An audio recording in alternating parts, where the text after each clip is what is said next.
ಎಲ್ರಿಗೂ ನಮಸ್ಕಾರ. ವಿಡಿಯೋವನ್ನು ಕೊನೆವರೆಗೂ ನೋಡಿ.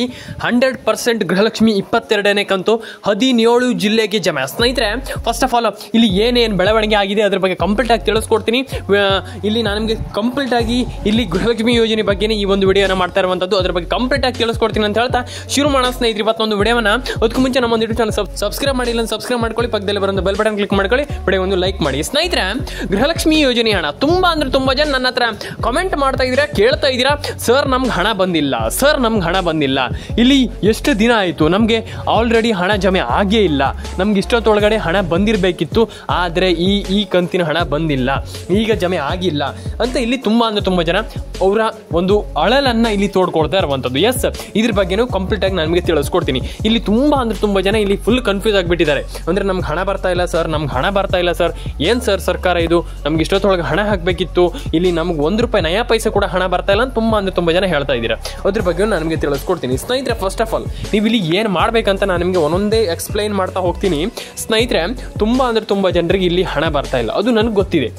ಆದರೆ ಆ ಹಣ ಬರದೇ ಇದ್ರೂ ಕೂಡ ಏನೇನು ಮಾಡಬೇಕು ಅದ್ರ ಬಗ್ಗೆ ಪ್ರೊಸೀಜರನ್ನು ನಾನು ನಿಮಗೆ ತಿಳಿಸ್ಕೊಡ್ತಾ ಹೋಗ್ತೀನಿ.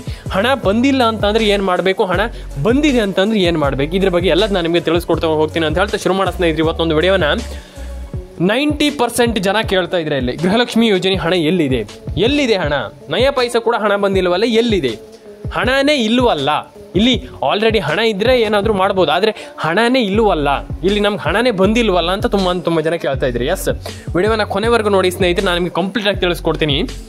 ಹಣ ಜಮೆ ಆಗಿಲ್ಲ ಅನ್ನೋದಾದ್ರೆ ಏನು ಮಾಡ್ಬೇಕಂತಂದ್ರೆ, ನಿಮ್ಮ ಒಂದು ಅಕೌಂಟನ್ನು ಒಂದು ಬಾರಿ ಚೆಕ್ ಮಾಡ್ಕೊಳ್ಳಿ, ನಿಮ್ಮೊಂದು ಅಕೌಂಟನ್ನು ಒಂದು ಬಾರಿ ಚೆಕ್ ಮಾಡ್ಕೊಳ್ಳಿ, ಆ್ಯಂಡ್ ನಿಮ್ಮೊಂದು ಮೊಬೈಲ್ ನಂಬರ್ನ ಒಂದು ಬಾರಿ ಚೆಕ್ ಮಾಡ್ಕೊಳ್ಳಿ. ಎಸ್, ಹೌದು, ಹೇಗೆ ಅದು ನೀವು ಹೇಳ್ತೀರಾ, ಹೇಗೆ ಅದು ಮೊಬೈಲ್ ನಂಬರ್ನ ಹೇಗೆ ಚೆಕ್ ಮಾಡ್ಕೊಳ್ಳುವಂಥದ್ದು, ಒಂದು ಬಾರಿ ಹೇಗೆ ಅದು ಚೆಕ್ ಮಾಡ್ಕೊಳ್ಳೋ ಅಂತ ನೀವು ಕೇಳ್ಬೋದು. ಎಸ್, ಅದ್ರ ಬಗ್ಗೆ ಒಂದು ತಿಳಿಸ್ಕೊಡ್ತೀನಿ.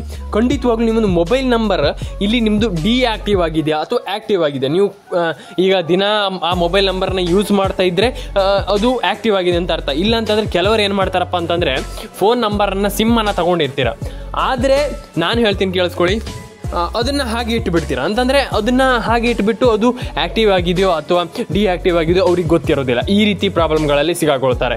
ಆ ರೀತಿ ಪ್ರಾಬ್ಲಮನ್ನು ಮಾಡ್ಕೊಳ್ಳಿಕ್ಕೆ ಹೋಗಬಾರ್ದು. ಅದಕ್ಕೆ ನಾನು ಹೇಳ್ತಾ ಇರುವಂಥದ್ದು, ಒಂದು ಬಾರಿ ನಿಮ್ಮೊಂದು ಮೊಬೈಲ್ ಸಿಮ್ಮನ್ನು ಒಂದು ಬಾರಿ ಚೆಕ್ ಮಾಡಿ, ಆ್ಯಂಡ್ ಡೆಫಿನೆಟಾಗಿ ಗೊತ್ತಾಗುತ್ತೆ ನಿಮಗೆ ಏನಾಗುತ್ತೆ. ಇಲ್ಲಿ ಸಿಮ್ಮನ್ನು ನೋಡಿದಾರೋ ನೋಡಿಲ್ವೋ, ಅಂದರೆ ಸಿಮ್ ಆ್ಯಕ್ಟಿವ್ ಆಗಿದೆಯೋ ಆಗಿಲ್ವೋ ಅದನ್ನು ನೀವು ತಿಳ್ಕೊಳ್ಬೇಕಾಗ್ತದೆ. ಫಸ್ಟ್ ಆಫ್ ಆಲ್ ಇದು ತುಂಬ ಇಂಪಾರ್ಟೆಂಟ್. ಹಾಗಾಗಿ ನಾನು ಹೇಳ್ತಾ ಇರುವಂಥದ್ದು, ತುಂಬ ಜನರಿಗೆ ಇದೊಂದು ಪ್ರಾಬ್ಲಮ್ ಆಗಿದೆ. ನಾನು ಅದಕ್ಕೆ ಹೇಳ್ತಾ ಇರುವಂಥದ್ದು, ನೀವು ಫಸ್ಟ್ ಆಫ್ ಆಲ್ ವಿಡಿಯೋನ ಕೊನೆವರೆಗೂ ನೋಡಬೇಕಾಗ್ತದೆ. ನಾನು ಅದಕ್ಕೆ ಹೇಳ್ತಿರುವಂಥದ್ದು, ನೀವು ಸಿಮ್ಮನ್ನು ಒಂದು ಬಾರಿ ಚೆಕ್ ಮಾಡ್ಕೊಳ್ಳಿ. ಎಲ್ರಿಗೂ ಡೆಫಿನೆಟ್ ಆಗಿ ಹಣ ಬರುತ್ತೆ, ನೀವು ಟೆನ್ಷನ್ ಆಗುವ ಒಂದು ವಿಚಾರ ಇಲ್ಲ. ಎಲ್ಲರೂ ಕೂಡ ತುಂಬ ಜನ ಇಲ್ಲಿ ನನಗೆ ಕಮೆಂಟ್ ಮಾಡಿದ್ರಿ, ನನಗೆ ಕೇಳಿದ್ರಿ, ಸರ್ ನಮ್ಮದು ಸಿಮ್ ಸ್ವಲ್ಪ ಪ್ರಾಬ್ಲಮ್ ಇದೆ ಅಂತ. ಎಸ್, ಆ ಸಿಮ್ಮನ್ನು ಸ್ವಲ್ಪ ನೋಡ್ಕೊಳ್ಳಿ ಆ್ಯಂಡ್ ಅದನ್ನು ಚೆಕ್ ಮಾಡ್ಕೊಳ್ಳಿ, ಅಷ್ಟೇ, ಸಿಂಪಲ್ ಆಗಿ, ಮತ್ತೇನಿಲ್ಲ. ಆ್ಯಂಡ್ ಅದಾದಮೇಲೆ ನಿಮ್ಮ ಒಂದು mobile number it's very important. ತುಂಬ ಜನರು ನಾನು ಹೇಳಿದ್ದೀನಿ. ಆ್ಯಂಡ್ ಮೊಬೈಲ್ ನಂಬರನ್ನು ನಿಮ್ಮೊಂದು ಬ್ಯಾಂಕ್ ಅಕೌಂಟ್ಗೆ ಲಿಂಕ್ ಮಾಡಿಸ್ಕೊಳ್ಳಿ, ಆ್ಯಂಡ್ ಆಧಾರ್ ಕಾರ್ಡ್ಗೆ ಲಿಂಕ್ ಮಾಡಿಸ್ಕೊಳ್ಳಿ. ಇದಾದ ಮೇಲೆ ನಿಮ್ಮೊಂದು ಬ್ಯಾಂಕ್ ಅಕೌಂಟ್ ಆ್ಯಕ್ಟಿವ್ ಆಗಿಲ್ವೋ ಡಿಆಕ್ಟಿವ್ ಆಗಿದೆಯಾ. ಅಂದರೆ ಕೆಲವರು ನಿಮ್ಮ ಬ್ಯಾಂಕ್ ಅಕೌಂಟನ್ನು ಇಲ್ಲಿ ಎಲ್ರಿಗೂ ಕೂಡ ಕರೆಕ್ಟ್ ಇದೆ, ಅಂದರೆ ಬ್ಯಾಂಕ್ ಅಕೌಂಟ್ ಇಲ್ಲಿ ಯಾರ್ದು ಕೂಡ ಪ್ರಾಬ್ಲಮ್ ಇಲ್ಲ. ಆದರೂ ಕೂಡ ಕೆಲವರ ಬ್ಯಾಂಕ್ ಅಕೌಂಟ್ ಸ್ವಲ್ಪ ಪ್ರಾಬ್ಲಮ್ ಇರುವಂಥದ್ದು. ಏನಪ್ಪ ಅಂತಂದರೆ ಕೆಲವ್ರದ್ದು ಡಿಆಕ್ಟಿವ್ ಆಗಿದೆ, ಆ್ಯಕ್ಟಿವ್ ಆಗಿಲ್ಲ, ಮತ್ತು ಕೆಲವರದ್ದು ಒಂದಿಷ್ಟು ಪ್ರಾಬ್ಲಮ್ ಇರುವಂಥದ್ದು. ಆ ಒಂದಿಷ್ಟು ಪ್ರಾಬ್ಲಮನ್ನು ಎಲ್ಲರೂ ಕೂಡ ಸರಿ ಮಾಡ್ಕೊಳ್ಬೇಕಾಗ್ತದೆ. ತುಂಬ ಜನ ಇಲ್ಲಿ ನಿಮ್ಮೊಂದು ಬ್ಯಾಂಕನ್ನು ಇಲ್ಲಿ ತುಂಬ ಪ್ರಾಬ್ಲಮ್ ಮಾಡ್ಕೊಳ್ತಾ ಇದ್ದೀರಾ. ಆ ಬ್ಯಾಂಕನ್ನು ಆ್ಯಕ್ಟಿವ್ ಆಗಿಲ್ವಾ ಒಂದು ಬಾರಿ ಚೆಕ್ ಮಾಡ್ಕೊಳ್ಳಿ. ಡೆಫಿನೆಟಾಗಿ ನೀವು ಟೆನ್ಷನ್ ಆಗುವಂಥ ವಿಚಾರ ಇಲ್ಲ. ನಾನು ಮತ್ತೊಮ್ಮೆ ಹೇಳ್ತಾ ಇದ್ದೀನಿ, ಕೆಲವರು ಫುಲ್ ಟೆನ್ಷನ್ ಆಗಿಬಿಡ್ತಾರೆ, ಸರ್ ಏನು ಸರ್ ಇದು ನಮಗೆ ಹಣ ಬರ್ತಾ ಇಲ್ವಲ್ಲ ಸರ್, ನಮಗೆ ನೀವು ಹೀಗೆ ಹೇಳಿದ್ರೆ ಹೇಗೆ ಅಂತ. ಇಲ್ಲ, ಖಂಡಿತವಾಗ್ಲೂ ಹಣ ಬರುತ್ತೆ, ನೀವು ಟೆನ್ಷನ್ ಆಗುವಂಥ ವಿಚಾರ ಇಲ್ಲ. ಆದರೆ ನಿಮ್ಮದು ಬ್ಯಾಂಕ್ ಅಕೌಂಟನ್ನು ಒಂದು ಬಾರಿ ಚೆಕ್ ಮಾಡ್ಕೊಳ್ಳಿ, KYC ಮಾಡ್ಕೊಳ್ಳಿ, NCPI ಮ್ಯಾಪಿಂಗನ್ನು ಮಾಡ್ಕೊಳ್ಳಿ. ನಿಮಗೆ ಗೃಹಲಕ್ಷ್ಮಿ 2000 ಪಕ್ಕ ಜಮೆ ಆಗುತ್ತೆ. ನೀವು ಟೆನ್ಷನ್ ಮಾಡ್ಕೊಳ್ಳುವಂಥ ಅವಶ್ಯಕತೆ ಇಲ್ಲ. ಇಲ್ಲಿ ಒಟ್ಟು ಎಲ್ಲರ ಅಕೌಂಟಿಗೆ ಹಣ ಬರ್ತಾ ಇರುವಂಥದ್ದು, ಟೆನ್ಷನ್ ಆಗುವಂಥ ವಿಚಾರ ಇಲ್ಲ. ಎಲ್ರಿಗೂ ಒಳ್ಳೆಯದಾಗಲಿ ಅಂತ ಹೇಳ್ತಾ ಸ್ನೇಹಿತರೆ ನೆಕ್ಸ್ಟ್ ವಿಡಿಯೋದಲ್ಲಿ ಸಿಗೋಣ. ನಾನು ಮತ್ತೊಮ್ಮೆ ಹೇಳ್ತಾ ಇರುವಂಥದ್ದು ಇಷ್ಟೇ, ಎಲ್ಲರೂ ಕೂಡ KYC NCPI ಮ್ಯಾಪಿಂಗನ್ನು ಮಾಡ್ಕೊಳ್ಳಿ. ಎಲ್ರಿಗೂ ಡೆಫಿನೆಟ್ ಆಗಿ ಎಲ್ಲರ ಅಕೌಂಟಿಗೂ ಪ್ರತಿಯೊಬ್ಬರ ಅಕೌಂಟಿಗೂ ಹಣ ಬರಲಿ ಅಂತ ಹೇಳ್ತಾ ಎಲ್ರಿಗೂ ಒಳ್ಳೆಯದಾಗಲಿ ಅಂತ ಹೇಳ್ತಾ ಸ್ನೇಹಿತರೆ ನಾನು ಮತ್ತೊಮ್ಮೆ ಹೇಳ್ತಾ ಇರುವಂಥದ್ದು ಇಷ್ಟೇ, ನೀವು KYC NCPI ಮ್ಯಾಪಿಂಗ್ ಮ್ಯಾಪಿಂಗ್ ಮಾಡಿಲ್ಲ ಅನ್ನೋದಾದರೆ ನಿಮಗೆ ಹಣ ಬರಲ್ಲ. ನಾನು ಮತ್ತೊಮ್ಮೆ ಹೇಳ್ತಾ ಇದ್ದೀನಿ, NCPI ಮ್ಯಾಪಿಂಗ್ ಮತ್ತು EKYC ಎರಡನ್ನ ಕಂಪ್ಲೀಟಾಗಿ ಫಾಲೋ ಮಾಡ್ಕೊಳ್ಳಿ. ಡೆಫಿನೆಟಾಗಿ ಎಲ್ಲರ ಅಕೌಂಟಿಗೆ ಹಣ ಬರುತ್ತೆ ಅಂತ ಹೇಳ್ತಾ ಸ್ನೇಹಿತರೆ ಇಲ್ಲಿ 6,000 ಜಮೆ ಆಗ್ತಿರುವಂಥದ್ದು ಸ್ನೇಹಿತರೆ ಖುಷಿ ಪಡುವಂಥ ವಿಚಾರ.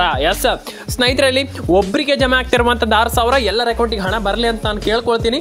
ಎಲ್ರಿಗೂ ಹಣ ಬರಲಿ. ಫಸ್ಟ್ ಆಫ್ ಆಲ್ ನಾನು ಇವ್ರಿಗೆ ಅಂತ ಹೇಳಲಿಕ್ಕೆ ಹೋಗಲ್ಲ, ಎಲ್ರಿಗೂ ಹಣ ಬರಲಿ. ಫಸ್ಟ್ ಆಫ್ ಆಲ್ ಒಟ್ಟಿನಲ್ಲಿ ಇಲ್ಲಿ ಆಲ್ರೆಡಿ ಎಲ್ರಿಗೂ ಹೇಳೋದಾದ್ರೆ ಇಲ್ಲಿ 6,000 ರೂಪಾಯಿ ಹಣ ಎಲ್ರಿಗೂ ಜಮೆ ಆಗ್ತಾ ಇರುವಂಥದ್ದು.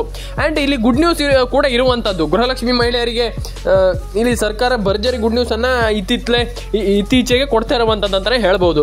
ಆ್ಯಂಡ್ ಇಲ್ಲಿ ಮಹಿಳೆಯರು ಯಾರು ಕೂಡ ಪ್ಯಾನಿಕ್ ಆಗುವಂಥದ್ದು, ಟೆನ್ಷನ್ ಮಾಡ್ಕೊಳ್ಳುವಂಥದ್ದು, ಅಯ್ಯೋ ನಮಗೆ ಹಣ ಬಂದಿಲ್ಲ ಅನ್ನುವಂಥದ್ದು ಬೇಡ. ಅಂದ್ರೆ ಎಲ್ರಿಗೂ ಹಣ ಬರ್ತಾ ಇರುವಂಥದ್ದು. ಅಂದ್ರೆ ತುಂಬ ಜನರಿಗೆ ಹಣ ಬರ್ತಾ ಇಲ್ಲ ಅಂತ ನನಗೆ ಗೊತ್ತಿದೆ. ಹಾಗಾಗಿ ಅಂಥವರು ಕೂಡ ಇಲ್ಲಿ ಇನ್ಮೇಲೆ ಹಣ ಬರ್ತಾ ಇರುವಂಥದ್ದು ರೀಚೆಕ್ ಮಾಡಿಬಿಟ್ಟು ಇನ್ಮೇಲೆ ಸರ್ಕಾರ ಹಣ ಹಾಕುವಂಥ ಎಲ್ಲ ಸಾಧ್ಯತೆ ಎಲ್ಲ ಪಕ್ಕ ಹಣ ಹಾಕ್ತಾರೆ. ರೀಚೆಕ್ ಮಾಡಿಬಿಟ್ಟು ಹಣ ಹಾಕುವಂಥದ್ದು ಇನ್ಮೇಲೆ. ಅಂತಂದರೆ ಒಂದು ಬಾರಿ ಚೆಕ್ ಮಾಡ್ತಾರೆ ನಿಮ್ಮ ಅಕೌಂಟ್ನ ಸ್ಟೇಟಸ್ ಆಗಿದೆ, ಮತ್ತು ನಿಮ್ಮ ಒಂದು ಅಕೌಂಟಲ್ಲಿ ಖಂಡಿತವಾಗ್ಲೂ ಆಕ್ಟಿವೇಟ್ ಆಗಿದೆ, ನಿಮ್ಮ ಒಂದು ಅಕೌಂಟು ಡಿಆಕ್ಟಿವೇಟ್ ಆಗಿದೆ, ಏನು ಕತೆ ಅಂತ ಒಂದು ಬಾರಿ ಚೆಕ್ ಮಾಡಿಬಿಟ್ಟು ಕಂಪ್ಲೀಟಾಗಿ ಸರ್ಚ್ ಮಾಡಿಬಿಟ್ಟು ಆ್ಯಂಡ್ ಡೆಫಿನೆಟ್ ಆಗಿ ಏನು ರಿಸರ್ಚ್ ಮಾಡಿ ಚೆಕ್ ಮಾಡಿಬಿಟ್ಟು ಇಲ್ಲಿ ಆಲ್ಮೋಸ್ಟ್ ಸರ್ಕಾರ ಹಣ ಹಾಕಲಿಕ್ಕೆ ಮುಂದಾಗ್ತಾ ಇರುವಂಥದ್ದು. ಅಟ್ ಪ್ರೆಸೆಂಟ್ ಹೇಳಬೇಕಾದ್ರೆ ಎಲ್ಲರ ಅಕೌಂಟಿಗೆ ಹಣ ಬರ್ತಾ ಇದೆ, ಒಬ್ಬೊಬ್ಬರಿಗೆ ಅಂತ ಅಲ್ಲ, ಪ್ರತಿಯೊಬ್ಬರಿಗೂ ನಾನು ಹೇಳ್ತೀನಲ್ಲ, ಒಬ್ಬೊಬ್ಬರಿಗೆ ಹಣ ಬರ್ತಾ ಇಲ್ಲ. 90% ಜನರ ಅಕೌಂಟಿಗೆ ಹಣ ಬರ್ತಾ ಇರುವಂಥದ್ದು ಅಟ್ ಪ್ರೆಸೆಂಟ್. ಈಗಿನ ಒಂದು ಮಾಹಿತಿ ತಗೊಳ್ಳೋದಾದರೆ ಅಟ್ ಪ್ರೆಸೆಂಟ್ ಎಲ್ರಿಗೂ ಇಲ್ಲಿ ಹಣ ಬರ್ತಾ ಇರುವಂಥದ್ದು ತುಂಬ ಖುಷಿ ಪಡುವಂಥ ವಿಚಾರ. ಈಗ ಏನು ಕೆಲವರಿಗೆ ಹೇಳ್ಬೋದು ನನಗೆ, ಏನು ಸರ್ ಎಲ್ಲಿ ಸರ್ ಇದು, ನಮಗೆ ನೀವು ಹೇಳ್ತೀರಾ ಹಣ ಬರ್ತಾ ಇದೆ ಅಂದ್ಬಿಟ್ರೆ ನಮಗೆ ನಯ ಪೈಸೆ ಹಣ ಬರ್ತಾ ಇಲ್ವಲ್ಲ ಅಂತ. ಹೌದು, ನಿಮಗೆ ಹಣ ಬರ್ತಾ ಇಲ್ಲ ಅಂತ ನನಗೆ ಗೊತ್ತಿದೆ. ಆದರೆ ನೀವು ಏನು ಮಾಡಬೇಕಂತ ನಾನು ಹೇಳ್ತೀನಿ, ಕೇಳಿಸ್ಕೊಳ್ಳಿ.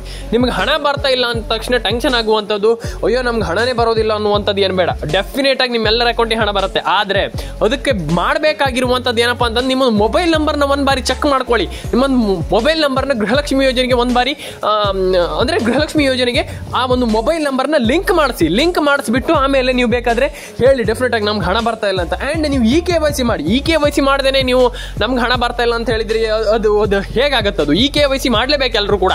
EKYC ಕೆಲವರಿಗೆ ಮಾಡ್ತಾ ಇಲ್ಲ ಅಂತ ನನಗೆ ಗೊತ್ತಿದೆ. ಅಂದರೆ EKYC ನೀವು ಮಾಡಿಲ್ಲ ಅಂತಂದ್ರೆ ಪ್ರಾಬ್ಲಮ್ ಆಗ್ತದೆ. ಹಾಗಾಗಿ ನೀವು ಅಂಥ ಪ್ರಾಬ್ಲಮ್ ಮಾಡ್ಕೊಳ್ಳಿಕ್ಕೆ ಹೋಗಬೇಡಿ. EKYC ಒಂದು ಬಾರಿ ಮಾಡಿ, ಡೆಫಿನೆಟಾಗಿ ಎಲ್ಲರ ಅಕೌಂಟಿಗೆ ಹಣ ಬರುತ್ತೆ. ನೀವು ಟೆನ್ಷನ್ ಆಗುವಂಥ ವಿಚಾರ ಇಲ್ಲ. ವಿಡಿಯೋವನ್ನು ಮಾತ್ರ ಕೊನೆವರೆಗೂ ನೋಡ್ಬೇಕು. ನೀವು ಅರ್ಧಂಬರ್ಧ ವಿಡಿಯೋ ನೋಡ್ಬಿಟ್ಟು ಆಮೇಲೆ ನನಗೆ ನೀವು ಕಮೆಂಟ್ ಮಾಡುವಂಥದ್ದಲ್ಲ. ಆಮೇಲೆ ನೀವು ಹೇಳ್ತೀರಾ ಅರ್ಧಂಬರ್ಧ ವಿಡಿಯೋ ನೋಡ್ತೀರಾ, ಆಮೇಲೆ ಕಮೆಂಟ್ ಮಾಡ್ತೀರಾ, ಸರ್ ನಮ್ಗೆ ಹಣ ಬರ್ತಾ ಇಲ್ಲ. ಆ ರೀತಿ ಮಾಡ್ಲಿಕ್ಕೆ ಹೋಗ್ಬೇಡಿ. ಡೆಫಿನೆಟಾಗಿ ಎಲ್ಲರ ಅಕೌಂಟಿಗೆ ಹಣ ಬರಲಿ ಅಂತ ನಾನು ಕೇಳ್ಕೊಳ್ತೀನಿ. ಆ್ಯಂಡ್ ಮಿನಿಮಮ್ ಅಂತಂದ್ರೂ ಕೂಡ ಎಲ್ಲರಿಗೂ ನಾ ಹೇಳ್ತಾ ಇರುವಂಥದ್ದು, ಒಬ್ಬೊಬ್ಬರಿಗಲ್ಲ, ಎಲ್ಲರಿಗೂ ಮಿನಿಮಮ್ ಅಂತಂದ್ರು ಆಲ್ಮೋಸ್ಟ್ 90% ಜನ ಎಲ್ರಿಗೂ ಕೂಡ ಇಲ್ಲಿ ಹಣ ಜಮೆ ಆಗಲಿ, ಬೇಡ 100% ಜನರಿಗೆ ಹಣ ಜಮೆ ಆಗಲಿ. ಯಾಕಪ್ಪ ಅಂತಂದರೆ 90% ಅಂತ ತಪ್ಪಾಗುತ್ತೆ. ಎಲ್ಲರಿಗೂ ಹಣ ಬರಲಿ ಅಂತ ಹೇಳ್ತಾ, ಎಲ್ಲರಿಗೂ ಒಳ್ಳೇದಾಗಲಿ ಅಂತ ಹೇಳ್ತಾ ಸಿಗೋಣ ನೆಕ್ಸ್ಟ್ ವಿಡಿಯೋದಲ್ಲಿ. ಇದೇ ರೀತಿ ವಿಡಿಯೋಗಳಿಗಾಗಿ ನಮ್ಮ ಒಂದು ಯೂಟ್ಯೂಬ್ ಚಾನಲ್ಗೆ ಸಬ್ಸ್ಕ್ರೈಬ್ ಮಾಡ್ಕೊಳ್ಳಿ. ಈ ವಿಡಿಯೋ ಇಷ್ಟ ಆದರೆ ದಯವಿಟ್ಟು ಒಂದು ಲೈಕ್ ಮಾಡಿ. ಎಲ್ಲರೂ ಕೂಡ ಲೈಕ್ ಮಾಡಿ. ಚಾನಲ್ಗೆ ಸಬ್ಸ್ಕ್ರೈಬ್ ಆಗಿಲ್ಲ ಅಂತಂದರೆ ದಯವಿಟ್ಟು ಚಾನಲ್ಗೆ ಸಬ್ಸ್ಕ್ರೈಬ್ ಮಾಡ್ಕೊಳ್ಳಿ. ಪಕ್ಕದಲ್ಲಿ ಬರುವಂಥ ಬೆಲ್ ಬಟನ್ ಕ್ಲಿಕ್ ಮಾಡ್ಕೊಳ್ಳಿ. ನೀವು ಒಂದು ಸಬ್ಸ್ಕ್ರೈಬ್ ಮಾಡ್ಕೊಳ್ಳೋದ್ರಿಂದ ನಮಗೆ ತುಂಬ ಹೆಲ್ಪ್ಫುಲ್ ಆಗುತ್ತೆ. 60,000 ಸಬ್ಸ್ಕ್ರೈಬರ್ನ ಕಂಪ್ಲೀಟ್ ಮಾಡಿ ಆ್ಯಂಡ್ 1,00,000 ಸಬ್ಸ್ಕ್ರೈಬರ್ನ ಬೇಗ ಕಂಪ್ಲೀಟ್ ಮಾಡಿ ಅಂತ ಹೇಳ್ತಾ, ಎಲ್ರಿಗೂ ಒಳ್ಳೇದಾಗಲಿ. ಈ ದಿನ ಎಲ್ರಿಗೂ ಒಳ್ಳೇದಾಗಲಿ, ಎಲ್ರಿಗೂ ಶುಭ ದಿನ ಆಗಲಿ, ಎಲ್ರಿಗೂ ಒಳ್ಳೇದಾಗಲಿ ಅಂತ ಹೇಳ್ತಾ ಎಲ್ರಿಗೂ ಸಿಗೋಣ ಸ್ನೇಹಿತರೆ ನೆಕ್ಸ್ಟ್ ವಿಡಿಯೋದಲ್ಲಿ. ಎಲ್ರಿಗೂ ಟಾಟಾ ಬಾಯ್ ಅಂತ ಹೇಳ್ತಾ ಲೈಕ್ ಮಾಡ್ಕೊಳ್ಳಿ, ಶೇರ್ ಮಾಡ್ಕೊಳ್ಳಿ, ಸಬ್ಸ್ಕ್ರೈಬ್ ಅನ್ನ ಮಾಡ್ಕೊಳ್ಳಿ ಸ್ನೇಹಿತರೆ. ಸಿಗೋಣ ಎಲ್ರಿಗೂ ಟಾಟಾ ಬಾಯ್ ಸ್ನೇಹಿತರೆ, ಸಿಗೋಣ ಬಾಯ್.